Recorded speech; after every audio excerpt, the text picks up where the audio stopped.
अब जैसे हम 5 स्टार बिहार के अंदर निर्माण कराने का निर्णय हम लोगों ने लिया है। टेंडर भी फाइनल हो गया है मंदिर का 882 करोड़ का। देखिए, कला क्षेत्र में हम प्रतिभाओं को निखारते हैं। ये प्रस्ताव है कि वहाँ एक बड़ा कॉरिडोर, जिस प्रकार से काशी विश्वनाथ कॉरिडोर बना है, जो एक बड़ा काम होगा, जो दुनिया का सबसे प्रसिद्ध सोनपुर मेला है। नमस्कार, मेरा नाम शाहनु झा है और आप लाइव सिटीज़ मधुबनी से देखना शुरू कर चुके हैं। बिहार सरकार में पर्यटन मंत्री और युवा मंत्री अरुण शंकर प्रसाद का आना अभी मधुबनी में हुआ है। मधुबनी के सर्किट हाउस में उन्होंने प्रेस वार्ता करते हुए कई सारी महत्वपूर्ण बातों को स्पष्ट ढंग से रखा है। उन्होंने कहा कि पर्यटन विभाग में युवाओं को एक बड़ा एक्सपोजर मिलने वाला है, उन्हें नया आयाम मिलने वाला है। साथ ही मधुबनी जिला में 25 से 26 तारीख को एक बड़ा कार्यक्रम रखा गया है, जिसमें बिहार भर के तमाम युवाओं की वहां गोष्ठी होगी। वहां युवा अपनी कला का प्रदर्शन करेंगे और अपनी कला को दिखाएंगे। साथ ही उन्हें पुरस्कृत भी किया जाएगा। पर्यटन विभाग रोजगार के दृष्टिकोण से कितना काम कर रहा है, तमाम मुद्दों को लेकर के खुद पर्यटन विभाग के मंत्री अरुण शंकर प्रसाद प्रेस वार्ता को, प्रेस को संबोधित करते हुए क्या कुछ कह रहे हैं, देखिए इस वीडियो में। मेरे विभाग से, मेरे पास 2 विभाग है अभी, एक तो पर्यटन विभाग और दूसरा कला संस्कृति एवं युवा विभाग। आगे जाकर युवा विभाग अलग हो रहा है, वो अलग एक कौशल और रोजगार के साथ अलग विभाग हो जाएगा। जब तक नोटिफिकेशन नहीं हो रहा है तब तक अभी उसको भी हम देख रहे हैं। और इस मधुबनी जिले में एक बड़ा कार्यक्रम होना है, उसी के समीक्षा के लिए अधिकारियों को बुलाए हैं। युवा महोत्सव होना है यहाँ, 23-24 को प्रस्तावित है और वो पूरे बिहार का एक जगह होता है। पूरे बिहार में सभी जिलों में युवा महोत्सव के माध्यम से प्रतिभागियों का चयन होता है, जो प्रदेश स्तर पर भाग लेते हैं। उन प्रदेश स्तर पर सभी जिलों से भाग लेने वाले प्रतिभागी का इस मधुबनी जिले में युवा महोत्सव के माध्यम से फिर वहाँ हम लोग चयन करते हैं और वो राष्ट्रीय स्तर तक वो जाता है। फिर वहाँ देश भर का युवा महोत्सव के माध्यम से तय होता है। तो उसी का एक बड़ा कार्यक्रम 13 वर्षों के बाद मधुबनी में इस बार हो रहा है। और प्रत्येक वर्ष प्रत्येक जिले में होता आया है। कई जगह मैंने देखा जब फाइल, तो पटना में 5-5 बार हो गया था, तो औचित्य नहीं था कि बार बार केंद्रीकृत हो कहीं। तो उसको इस बार हम लोगों ने मधुबनी के लिए प्रस्तावित किया, यहाँ से स्वीकृति भी हो गई और वो प्रस्तावित अब कार्यक्रम 23-24 को अभी है, जैसा कि जिला पदाधिकारी मधुबनी से मेरी बात हुई थी। और हमारे कला संस्कृति विभाग के कला के अधिकारी भी हैं, उनसे भी जो जानकारी प्राप्त हो रही है वो 23-24 ही अभी है। तो एक बड़ा मधुबनी को कार्यक्रम मिला है। अब इसको हम अच्छे से कर लें, पूरा बिहार के युवा यहाँ आएंगे। मधुबनी में कुछ जो चीज़ें हैं हमारी, जैसे मिथिला कला, हमारा मिथिला प्रिंट, मधुबनी प्रिंट के नाम से जिसको हम जानते हैं, ये सौभाग्य केवल मधुबनी को प्राप्त है कि एक गांव जितवारपुर में 5 पद्मश्री इन क्षेत्रों में मिला है। और वो जितवारपुर गांव है, इस मधुबनी से बिल्कुल सटा हुआ, आप लोग जान रहे हैं। उसको भी हमारी विभाग ने, पर्यटन विभाग ने आर्ट विलेज के रूप में डेवलप करने का निर्णय लिया है। एक बड़ा प्रोजेक्ट देकर वहाँ हम काम करेंगे। वहाँ की सड़कें, वहाँ के स्कूल, वहाँ के तालाब, उन सारी चीज़ों पर पर्यटन विभाग काम करेगी। और जितवारपुर को हम आर्ट विलेज के रूप में विकसित करेंगे। उसी के साथ साथ अभी 1 दर्जन से अधिक जगहों पर 24-25 और 25-26 के योजना में और माननीय मुख्यमंत्री जी की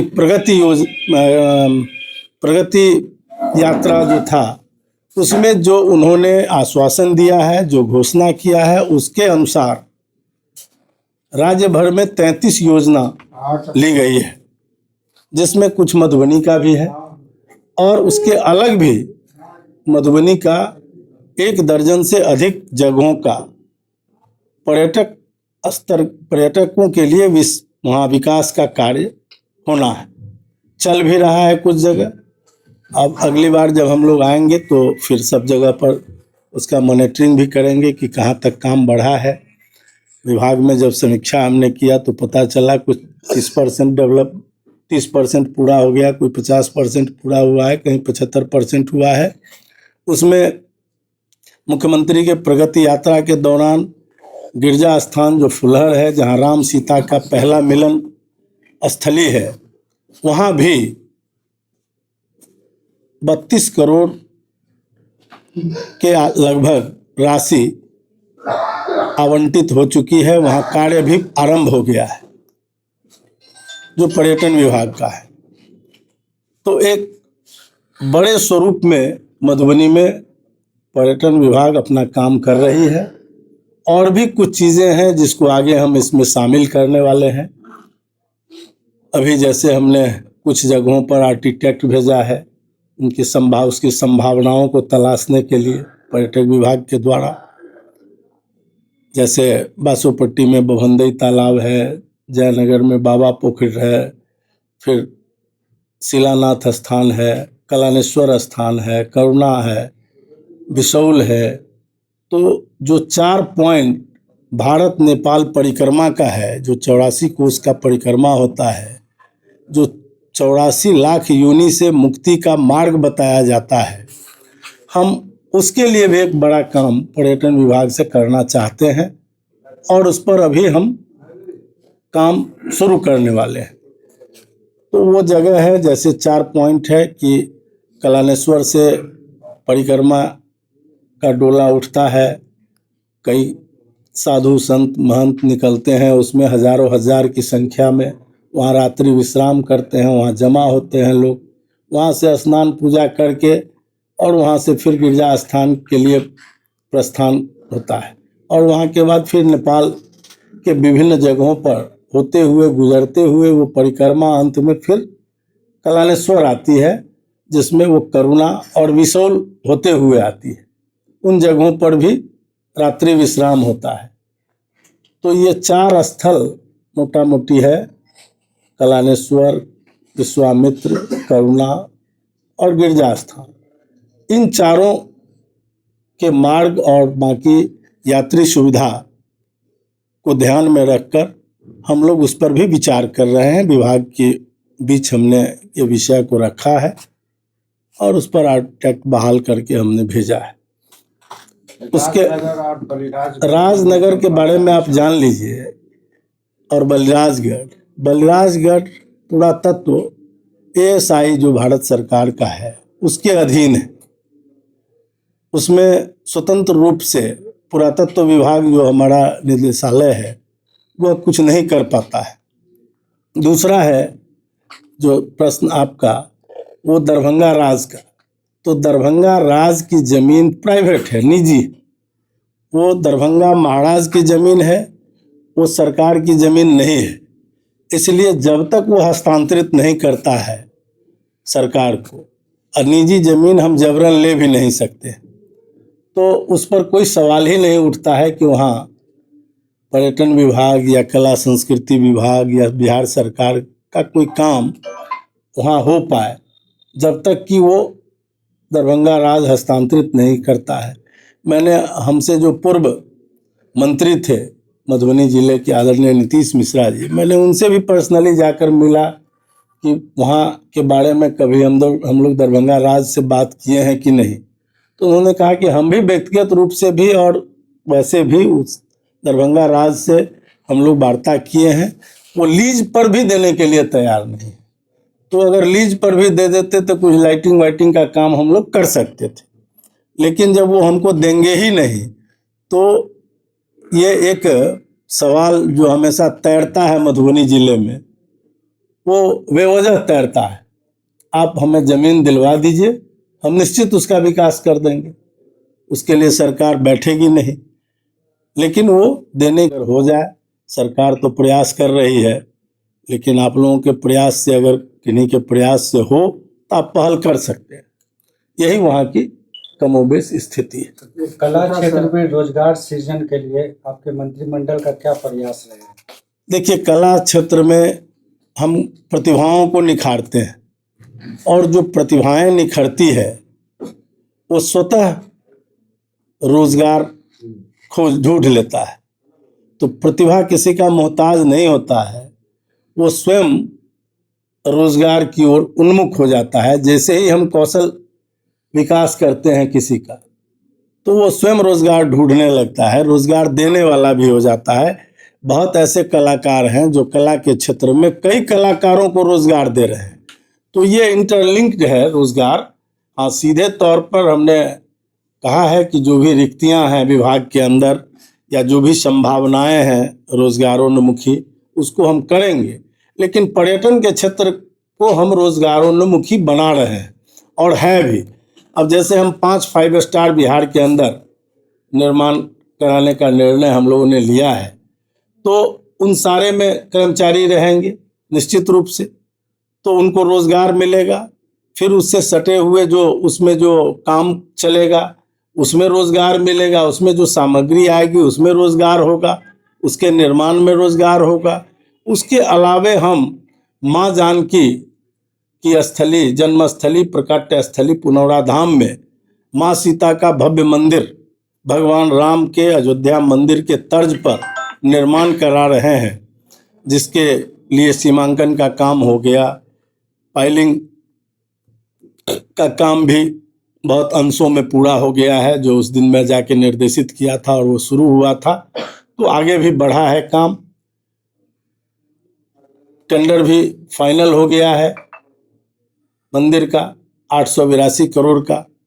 तो वो जो काम चलेगा उसमें भी बड़ा रोजगार होगा।